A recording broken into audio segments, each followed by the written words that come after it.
ada 260 juta penduduk Indonesia.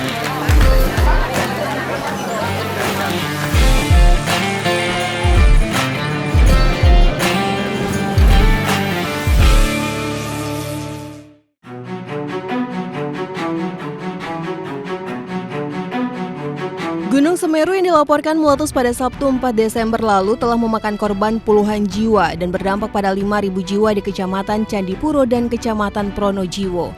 Bantuan dari berbagai pihak untuk para korban yang terdampak pun masih terus berdatangan hingga kini.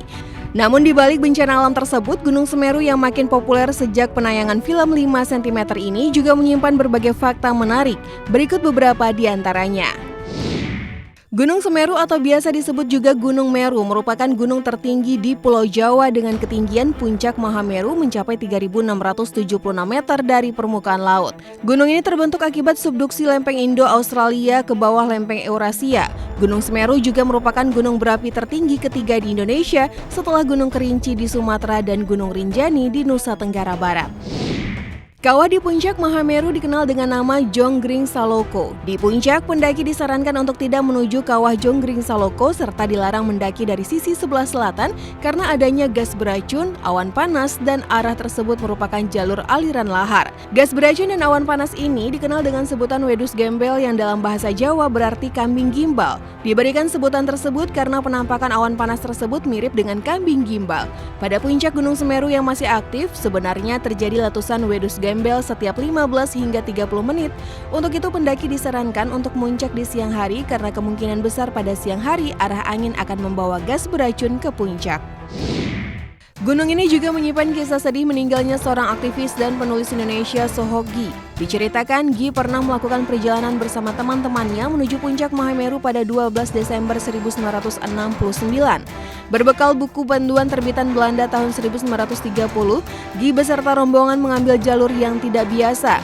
Namun sayang perjalanan Gi pun harus terhenti saat sedang beristirahat. Gi tidak sengaja menghirup gas beracun yang akhirnya menewaskan dirinya di gunung tersebut. Evakuasi jenazah aktivis 26 tahun ini pun memakan proses yang cukup lama sebelum akhirnya disemayamkan di Fakultas Sastra UI Rawamangun. Namun pada 1975 pihak keluarga memutuskan untuk mengkremasi jasad Gi. Abunya disebar di lembah Mandalawangi, Gunung Gede Pangrango, Jawa Barat. Pertama kali meletus pada tahun 1818 dan sebelum letusan saat ini, terakhir kali gunung ini meletus pada akhir Desember 2020 lalu. Di balik sejarah letusan yang cukup panjang, gunung ini menyimpan spot keindahan estetik yang sanggup membuat siapapun yang melihatnya berdecak kagum.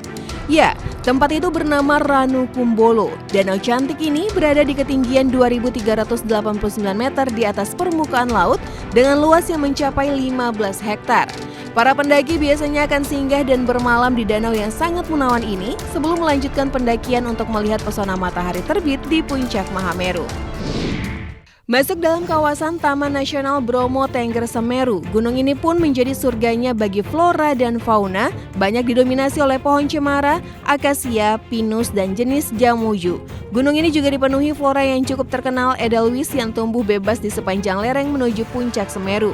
Selain itu, bagian selatan juga terdapat beberapa jenis anggrek endemik, begitupun keanekaragaman fauna yang menghuni Gunung Semeru, mulai dari macan kumbang, luwak, hingga burung belibis menjadikan gunung ini sebagai rumah mereka. Itulah beberapa fakta dari gunung yang kerap disebut sebagai paku bumi dari tanah Jawa ini. Semoga musibah ini cepat berlalu dan kawasan Semeru lekas kembali tentram seperti dulu.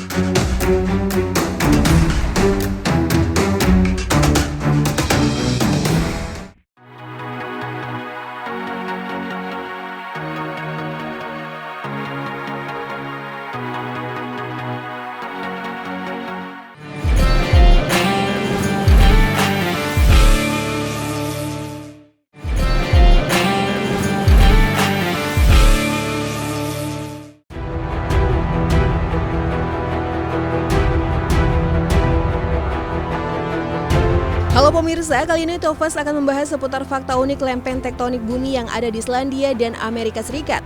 Kira-kira senyata apa sih pergerakan lempeng bumi tersebut? Dan apakah pergerakan lempeng bumi inilah yang menyebabkan terjadinya fenomena gempa bumi sekaligus meletusnya sebuah gunung berapi? Nah, kalau begitu langsung saja fakta unik lempengan bumi pemicu gempa di seluruh dunia. Yang pertama, lempeng Amerika Utara dan Eurasia. Nah, kalau membahas tentang hal ini, apa sih yang paling kalian ingat dari mata pelajaran sains saat masa sekolah menengah kalian? Apakah kalian ingat pernah mempelajari mengenai garis patahan dan zona subduksi, serta teori lempeng tektonik? Nah, kalau kalian menyimak saat itu, pasti kalian tahu dong kalau kerak bumi terbagi menjadi 7 lempengan raksasa yang dikenal sebagai lempeng tektonik. Ada 7 lempeng utama yang kemudian bertabrakan satu sama lain yang menjadi penyebab terjadinya sebuah gempa bumi dan fenomena gunung berapi yang meletus. Nah, sebagian pertemuan antara lempeng ini terjadi di bawah pegunungan atau di kedalaman laut. Selain fenomena gempa bumi dan meletusnya gunung berapi, kita tidak melihat apa yang banyak terjadi. Faktanya di Taman Nasional Thingvellir Islandia, kalian dapat melihat 2 lempengan tektonik terbesar di bumi. Di sini lempeng Amerika Utara dan Eurasia perlahan-lahan menjauh. Eits, jangan salah sangka ya, ini bukan social distancing. Ini nyata fenomena lempeng tektonik bumi dan faktanya lempengan ini menjauh 2 cm per tahunnya. Jenis interaksi lempengan ini secara ilmiah dikenal sebagai batas divergen. Hanya ada 2 tempat di dunia yang kalian bisa secara jelas melihat lempengan bumi yang terpisah. Yang pertama ada di Islandia, dan yang kedua ada di Great Rift Valley di Afrika. Namun di Islandia, bagian dari rekatan yang disebabkan oleh pemisah lempeng telah menjadi danau besar yang disebut Thingvallavatn, dan kita bisa snorkeling loh di sana. Batas lempeng yang membelah Islandia itu sebagian besar bertanggung jawab atas kelimpahan gunung berapi dan aktivitas panas bumi negara itu. Yang kedua, sesar San Andreas. Patahan San Andreas adalah batas di mana 2 lempeng tektonik, lempeng Pasifik dan lempeng Amerika Utara bertemu. Patahan membentang di negara bagian California dari Mendocino ke perbatasan Meksiko, membelahnya menjadi 2 bagian. San Diego, Los Angeles, sementara San Francisco, Sacramento, dan Sierra Nevada berada di lempeng Amerika Utara. Panjang patahan sekitar 1.300 km dan kedalaman minimal 16 km ke dalam bumi. Dan San Andreas Fault adalah patahan jenis transport yang berarti bahwa lempeng-lempeng bergeser sepanjang sesar. Lempeng-lempeng saling mendahului satu sama lain pada tingkat sekitar 1,5 inci setiap tahun. Namun gerakan ini bukan gerak yang berkesinambungan tapi gerak rata-rata. Selama bertahun-tahun, lempeng akan terkunci tanpa gerakan sama sekali karena mereka mendorong terhadap satu sama lain. Nah, bagian patahan yang terjebak ini menyimpan energi seperti pegas yang perlahan-lahan membangun ketegangan hingga berbatuan sepanjang patahan pecah atau patah, dan batuan bergeser beberapa meter sekaligus. Patahnya bebatuan mengirimkan gelombang gaya kejut ke segala arah sebagai manifestasi adanya pergerakan patahan aktif, dan hal tersebut merupakan gelombang gaya pergeseran patahan yang dirasakan sebagai gempa bumi. Saat gempa bumi di tahun 1906 di San Francisco, jalan, pagar, dan deretan pohon-pohon serta semak-semak yang melintang melintasi patahan berpindah beberapa meter. Patahan San Andreas terlihat seperti cekungan besar dari udara. Nah pemirsa, itulah tadi beberapa fakta lempengan bumi pemicu gempa di seluruh dunia. Semoga bermanfaat ya.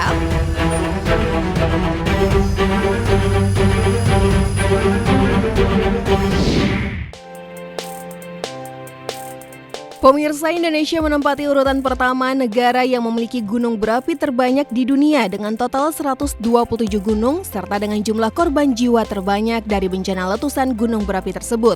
Seperti sebuah peribahasa membangunkan singa yang sedang tidur, letusan gunung berapi memang selalu menjadi momok yang menakutkan bagi masyarakat yang hidup di sekitar gunung tersebut. Namun ternyata di balik itu semua, gunung-gunung tersebut memiliki keindahan alamnya tersendiri yang sangat mengagumkan. Berikut ini Tova telah merangkum deretan keindahan gunung aktif di Indonesia hanya untuk Anda. Gunung Semeru atau yang populer dengan nama Mahameru merupakan gunung aktif yang berada di perbatasan Kabupaten Malang dan Lumajang, Jawa Timur. Gunung ini memang menjadi salah satu gunung berapi paling terkenal di Indonesia maupun mancanegara karena keindahannya. Gunung dengan puncak tertinggi di Pulau Jawa dengan ketinggian mencapai 3.676 meter dari permukaan laut ini memang terkenal dengan Ranu Kumbolo, yaitu sebuah danau cantik yang berada di gunung ini. Para pendaki biasanya menyempatkan bermalam di danau ini untuk menyaksikan fenomena matahari terbit yang sangat indah. Selain itu, Gunung Semeru juga terkenal akan Desa Rupani, yaitu titik awal pendakian gunung dengan alamnya yang indah dan masyarakat suku Tengger yang sangat ramah kepada para pendaki. Sayangnya, erupsi yang terjadi beberapa hari lalu menyulap Desa Ranupani yang indah menjadi rata dengan tanah dan debu. Melihat keindahan sang surya yang terbit di ufuk timur dari puncak Gunung Bromo menjadi salah satu anugerah yang tak bisa diungkapkan dengan kata-kata. Fenomena alam ini sendiri menjadi pemandangan menarik yang tersaji bagi mata yang melihatnya. Jika melakukan perjalanan ke gunung aktif yang satu ini, kaki kita seolah disambut oleh kawah pasir yang terbentang di sepanjang gunung. Bukan hanya sebagai tempat berwisata, Gunung Bromo memang terkenal sebagai tempat untuk menggelar upacara keagamaan. Sambil berjalan, kita bisa melihat beberapa bangunan yang berdiri di kawasan ini, salah satunya adalah bangunan Poten. Bangunan kokoh yang berdiri di tengah lautan pasir ini menjadi tempat beribadah yang digunakan masyarakat adat sekitar. Berada di kawasan Gunung Bromo dan menyaksikan keindahan alam yang disajikan memang akan menjadi pengalaman yang tidak terlupakan. Gunung Merapi menjadi salah satu objek wisata terpopuler di wilayah Yogyakarta. Gunung vulkanik yang masih berstatus aktif ini ternyata mampu menghipnotis siapa saja yang singgah dan menikmati pemandangannya. Gunung yang meletus hebat di tahun 2010 ini juga memiliki beragam wisata, aktivitas off-road menggunakan mobil jeep, wisata edukatif seperti museum, dan taman hiburan bagi keluarga dan anak-anak. Dengan slogan yang terkenal yaitu Merapi tak pernah ingkar janji, konon istilah tersebut lahir dari pesona keindahan dari gunung ini yang memang tidak bisa dipungkiri.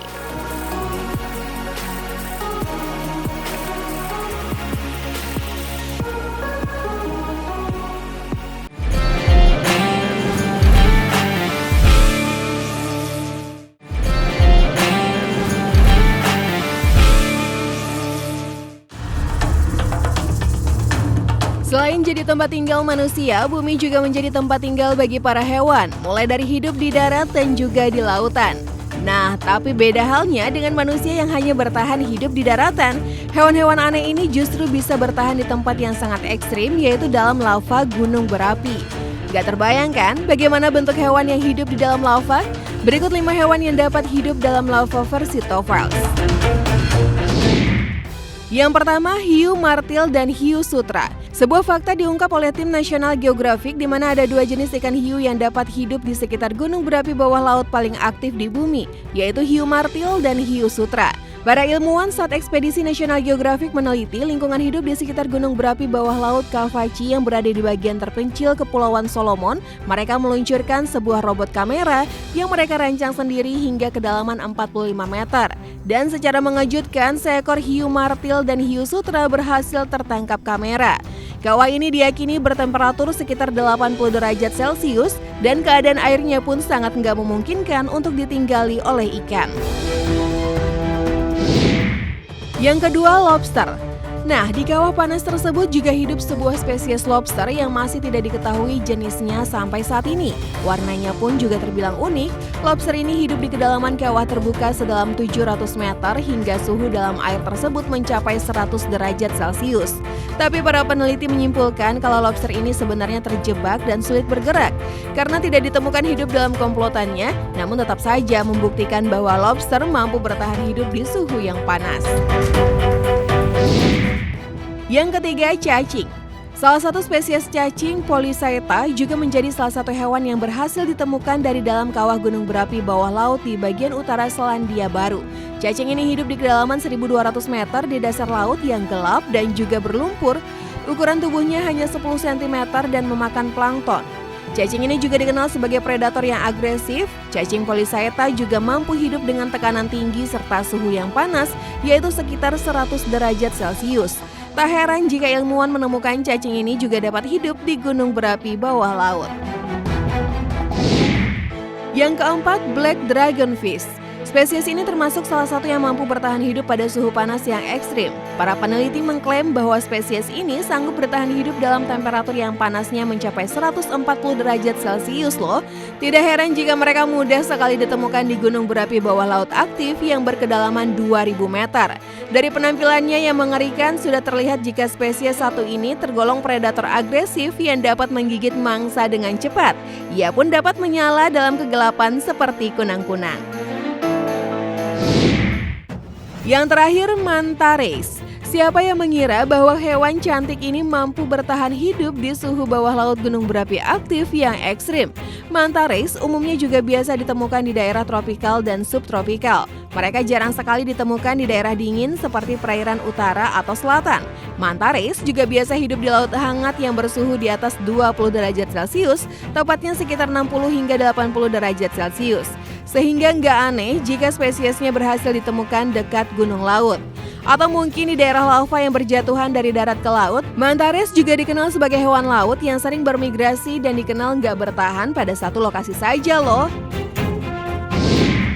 Nah pemirsa, itulah tadi beberapa hewan yang dapat hidup di dalam lava. Nggak nyangka ya kalau beneran ada hewan yang mampu hidup di lava. Semoga dapat menambah pengetahuan kalian ya.